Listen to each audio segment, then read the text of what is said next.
En esta cápsula contaremos con el especialista Francisco Cerda Bonomo, quien realizará una breve reflexión sobre la situación didáctica esencial de cuarto básico, titulada Dobleces y espejos, explorando la simetría a través de la reflexión, además de un análisis sobre su implementación en aula y los recursos y materiales asociados a ella. La educación matemática escolar busca enriquecer la comprensión del mundo a partir del análisis de situaciones y fenómenos, promoviendo el desarrollo del pensamiento matemático, tanto lógico como deductivo e inductivo. Dado que en general los resultados de aprendizaje a nivel nacional están lejos de lograrlo, debemos enriquecer las experiencias matemáticas que los estudiantes viven en sus aulas. En el Centro Felix Klein hemos elaborado un modelo didáctico pedagógico cuya premisa inicial señala que al enseñar un concepto no se produce necesariamente un aprendizaje, pues estamos ignorando aquello que lo hace posible, el proceso de estudio. La siguiente propuesta está en esa línea y se enmarca dentro de lo que denominamos situación didáctica esencial, que básicamente plantea a las y los estudiantes una problemática desconocida y desafiante, cuyo abordaje y exploración exigirá la construcción de un conocimiento matemático para poder resolverla. La situación objeto de este análisis se denomina dobleces y espejos, explorando la simetría a través de la reflexión, y parte de la base que la problemática planteada puede ser estudiada sin necesidad de conocer ni definir a priori el concepto de línea de simetría. Esta situación didáctica esencial está conformada por 4 fases. Fase 1 denominada dobleces, la fase 2 denominada espejos, la fase 3 denominada a compartir y la fase 4 denominada conclusiones. En la fase 1, los y las estudiantes exploran el concepto de línea de simetría realizando dobleces en distintas figuras hechas de papel. A estas figuras se les denomina medio y corresponden a un set de figuras de papel lustre que por un lado tienen un color y por el otro es blanco. Como puedes ver, el medio es concreto y los estudiantes debieron manipularlo para responder al primer desafío de la situación. La consigna de esta primera fase es encontrar cómo doblar las figuras en un solo doblez de manera que no se vea ninguna parte blanca. Es necesario cautelar que cada set cuente con una cantidad suficiente de figuras que permita que cada estudiante tenga la oportunidad de explorar la consigna y, por otro lado, que incluya tanto figuras simétricas como no simétricas, de manera tal que haya figuras que cumplan con la consigna y otras que no. Al presentar la consigna a la clase, lo que se ha hecho es presentarle una problematización a los estudiantes y es importante cerciorarse antes de comenzar con la actividad de exploración que todos y todos los estudiantes la han comprendido y que se muestran dispuestos a abordarla. Como pueden ver en el video de la clase, la profesora usó una figura de ejemplo para mostrar en detalle cuándo se cumple o no la consigna y además recorría la sala monitoreando la realización de la actividad, identificando a quienes tienen dificultades para orientarlos mediante preguntas. Una vez finalizada esta primera actividad, se procede a una primera formalización de los conocimientos matemáticos que han emergido en su desarrollo. Para esto, de forma colectiva, se pregunta a las y los estudiantes si saben cómo se llama la línea recta que se marca con el doblez y genera que la figura se divida en 2 partes iguales que coinciden al superponerlas. Es posible que algunos estudiantes recuerden que en tercero básico, al estudiar el OA 17, reconocieron figuras 2D que están reflejadas. En este momento se espera que las y los estudiantes entreguen nociones respecto a la línea de simetría. Es necesario destacar que se han incluido figuras que no tienen ejes de simetría. Esto es un aspecto esencial. Son los y las estudiantes quienes deben descubrir que no todas las figuras tienen esta propiedad. A su vez, permite discutir cómo poder estar seguro de que una determinada figura no tiene ninguna línea de simetría. Por lo anterior, usted, profesora o profesor, como director del proceso de estudio que está viviendo con sus estudiantes, será el encargado de cerciorarse que esta reflexión se produzca en su sala de clase. Observe qué procedimientos usan sus estudiantes. Una técnica inicial implícita que puede aparecer consiste en buscar una línea que divida la figura en dos mitades, que generen dos figuras del mismo tamaño. ¿No? ¿Cómo lo hiciste acá? ¿Por qué supiste que era por la mitad? Porque los dos son del mismo tamaño. Los dos son del mismo tamaño, las dos partes quedan iguales. Sí. Observe usted que para obtener las dos mitades de una figura, el estudiantado puede referirse a mitades de algún lado de la figura, como también a mitades de algún ángulo interior de la figura, lo cual es interesante ya que corresponde a los conceptos de mediatriz de un segmento y al de bisectriz de un ángulo que estudiarán en niveles superiores. Con la información que entregan las y los estudiantes se procede a definir el concepto de línea de simetría de una figura y las condiciones para que una línea sea de simetría.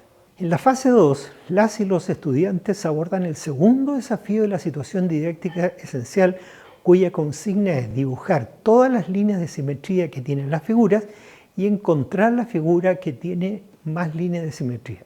Como pudieron ver, las condiciones ahora han cambiado. Se utilizan materiales distintos a los usados en la fase 1. En consecuencia, los estudiantes actuarán sobre otro medio. ¿Qué significa esto? Que las mismas figuras en la fase anterior que eran de papel, ahora se encuentran plastificadas, de tal manera que las y los estudiantes no podrán doblarlas para encontrar líneas de simetría y tendrán que buscar otra estrategia. La profesora le solicita a los estudiantes que tracen de manera intuitiva líneas rectas que podrían ser líneas de simetría, para luego comprobar con un espejo si efectivamente lo son y, por consiguiente, determinar figuras simétricas. Nótese que ahora el medio sobre el que actúan los estudiantes es pictórico. La profesora les explicó que si la línea trazada es efectivamente una línea de simetría, la imagen que se refleja en el espejo debe ser igual a la que se ve por detrás del espejo.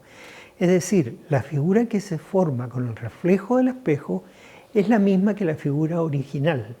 Si bien es cierto que en la clase la profesora modela e induce el uso del espejo, podría hacerse un trabajo previo relacionado con el uso del espejo. Tal vez puede que en su curso haya algunos niños que no tengan claro por qué usar un espejo en esta experiencia o por qué se debe colocar perpendicularmente sobre una figura. En este sentido, podría partir haciéndoles algunas preguntas, como por ejemplo, ¿qué es un espejo? ¿Qué hace un espejo al colocarlo sobre una figura? ¿Qué se ve detrás del espejo?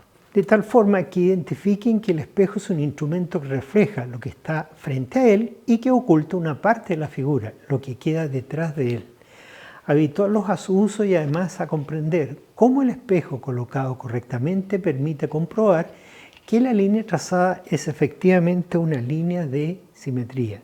Dicho de otra manera, podría usted incluir un trabajo en el cual sus estudiantes se den cuenta experimentalmente que un espejo colocado perpendicularmente sobre una línea de simetría de una figura genera un reflejo exactamente igual a la parte que queda detrás de él.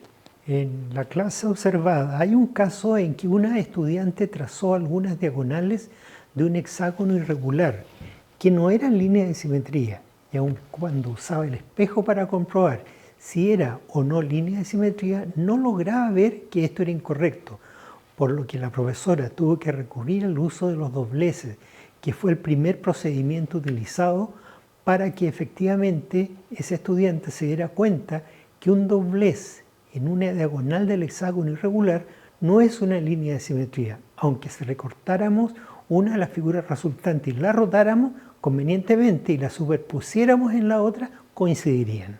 Con ambas fases se espera que las y los estudiantes hayan podido explorar las situaciones problemáticas que se les han planteado, las que terminan cuando encuentran un procedimiento o técnica que les permite llegar a una respuesta a cada uno de los desafíos.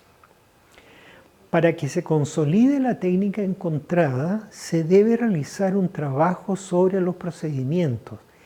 Esto significa que deben aplicar las técnicas encontradas sobre cada una de las figuras que tienen disponibles, tanto en la fase 1 como en la fase 2.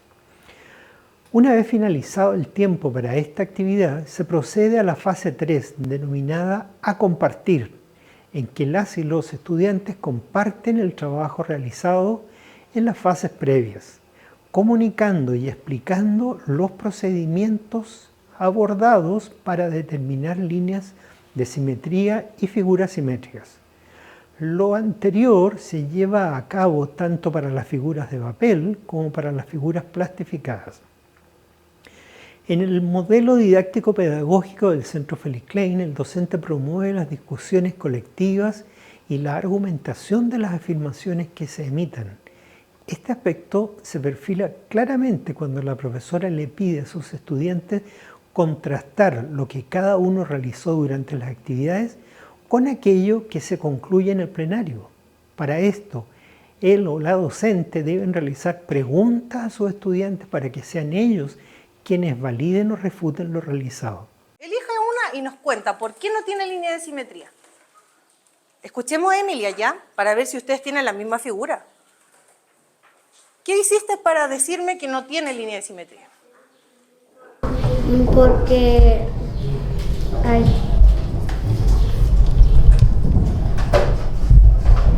Porque deja las cosas en blanco y además no es del mismo tamaño en los otros lados.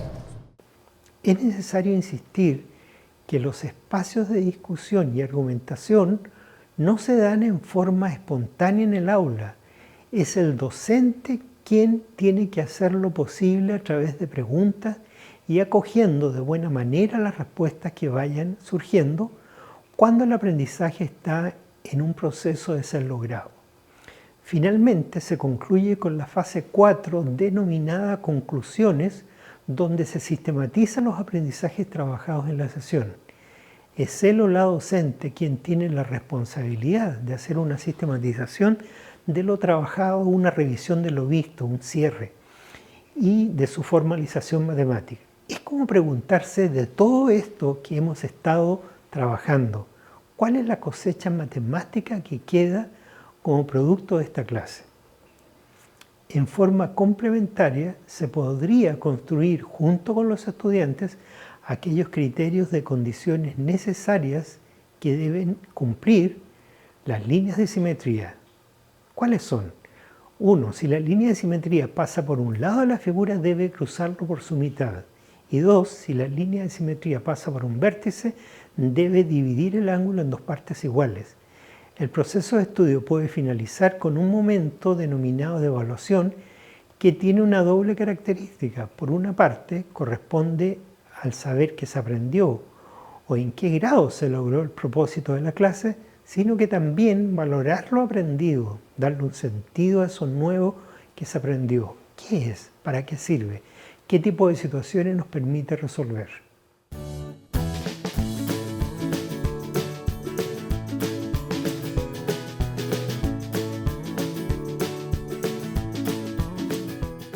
Ministerio de Educación, Gobierno de Chile. Chile avanza contigo.